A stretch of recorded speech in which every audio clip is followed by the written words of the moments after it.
我はベッキー道節様の一人娘にして7つの年に橘城主となった銀千代じゃ。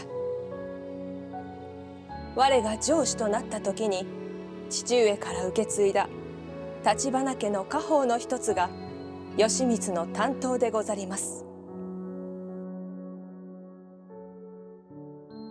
Le poignard, trésor national, porte l'inscription Yoshimitsu, nom d'un forgeron d'Awataguchi à Kyoto, datant du milieu de l'époque Kamakura.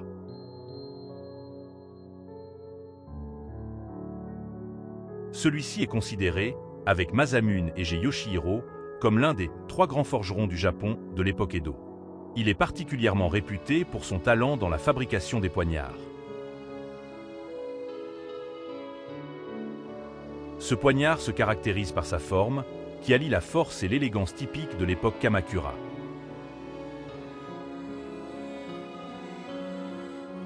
Sa silhouette raffinée, légèrement recourbée vers l'intérieur, est restée intacte malgré les années.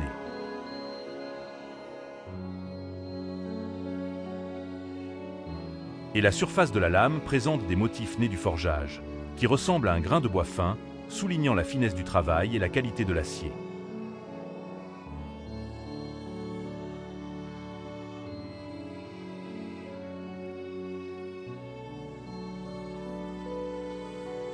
La beauté du contraste entre le gigane et le hamon sont également remarquables, offrant un éclat qui fait presque oublier qu'il s'agit d'un objet en fer.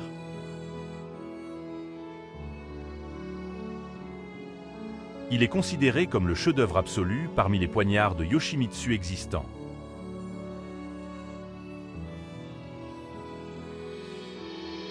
Ce担当は1334年、博多湾を望む橘山に城を築いた橘貞俊様が足利尊氏様より拝領した橘家の家宝なのでござります。